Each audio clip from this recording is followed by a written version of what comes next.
கர்த்தருடைய பரிசுத்தமான நாம மகிமைப்படுவதாக. ஆசீர்வாதமான ஒரு நல்ல காலவெளியிலேயும் பாளையங்கோட்டை இந்திய தேவ சபையிலிருந்து காலை மன்னாவை உங்களுக்கு வழங்குவதில் மிகுந்த சந்தோஷம். கர்த்தர் கிருபையாய் கூட்டி கொடுத்த ஒரு நல்ல நாளுக்காக கர்த்தரை துதிப்போம். இந்த நாள் அக்டோபர் மாதம் 10 வெள்ளிக்கிழமை காலவேளை. இந்த காலவேளை தியானத்திற்காக 1 சாமுவேல் 23 அதிகாரத்தை வாசித்து தியானியுங்கள். 29 வசனங்களை உள்ளடக்கின ஒரு அதிகாரம். இந்த நாளின் தியான சிந்தைக்காக 1 சாமுவேல் 23, 16, 17 வசனங்களை எடுத்து கவனிப்போம்.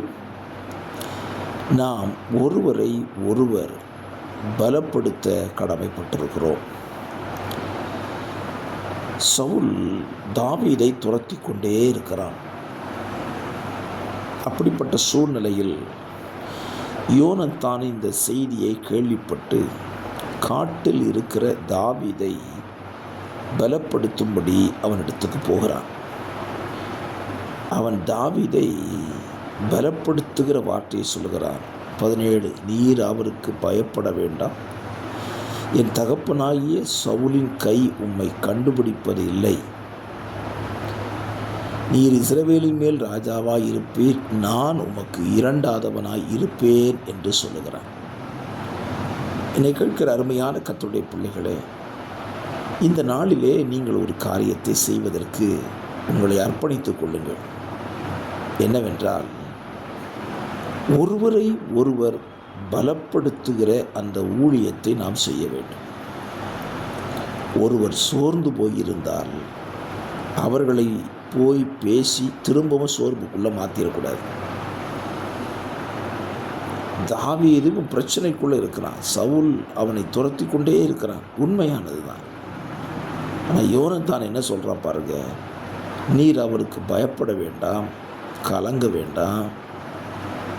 அவன் கையை திடப்படுத்தி நீர் இஸ்ரவேலின் மேல் ராஜாவாக இருப்பீர், சவுல் உம்மை கண்டுபிடிக்க மாட்டான் என்றெல்லாம் சொல்லி தாவீதை திடப்படுத்துகிற பாருங்க. ஆகவே இந்த காலவெளியிலையும் நாம் ஒரு நல்ல தீர்மானத்தை நம்முடைய வாழ்க்கையில் எடுப்போம். சோர்ந்து போயிருக்கிற நபர்களை சந்தித்து, தளர்ந்து போயிருக்கிற நபர்களை சந்தித்து, அவர்களுக்கு இருக்கிற அந்த சோர்வை மாற்றக்கூடிய வார்த்தைகளை நாம் பேச வேண்டும்.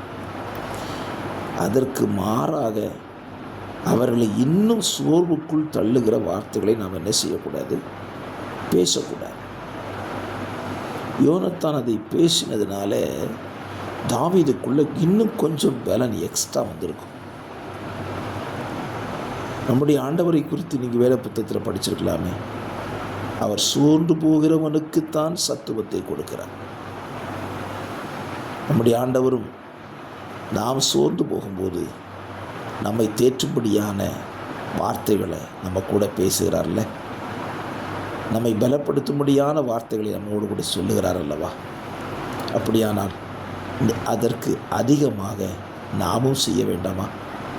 இன்றைக்கு உங்கள் வாழ்க்கை பயணத்தை நீங்கள் தொடர்கிற எல்லா இடங்களிலேயும் நீங்கள் சந்திக்கிற பார்க்கிற மனிதர்களை பார்த்து அவர்கள் கைகளை திடப்படுத்துங்கள். சோர்ந்து போக பண்ணுகிற எந்த வார்த்தைகளையும் பேசாதிருங்கள். இஸ்ரவேல் புத்தருடைய வாழ்க்கை அப்படி தான் இருந்துச்சு. கானான் தேசத்தை பார்த்துட்டு வந்து நல்ல செய்தி சொல்லி ஜனங்களை பலப்படுத்துவாங்கன்னு பார்த்தா அவங்க கைகளை எல்லாம் திடப்படும்படியான வார்த்தைகளை சொல்லிவிட்டார்கள்.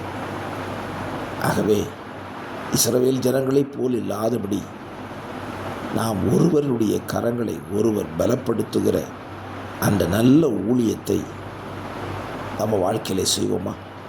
அதற்கு தேவன் நம்மை இந்த நாளிலே தட்டி எழுப்புவாராக. ஒருவரை ஒருவர் காணும்போது உற்சாகப்படுத்துகிற, நம்பிக்கை ஊட்டுகிற நல்வார்த்தைகளை பேசணும். அப்படி செய்தால் உங்களை குறித்து தேவன் சந்தோஷப்படுவார். பரிசுத்தம் உள்ள நல்ல பிதாவை, இந்த காலை தந்த சிந்தைக்காய் ஸ்தோத்திரம். மற்றவருடைய கைகளை பலப்படுத்துகிற நல்ல அனுபவங்களை எங்களுக்கு தந்து வழி நடத்தும். வார்த்தைகளை கேட்கிற நம்முடைய பிள்ளைகளும் அப்படியே இந்த காரியத்தை செய்ய தங்களை அர்ப்பணிப்பார்களாக. இயேசுவின் நாமத்தில் பிதாவே, ஆமென்.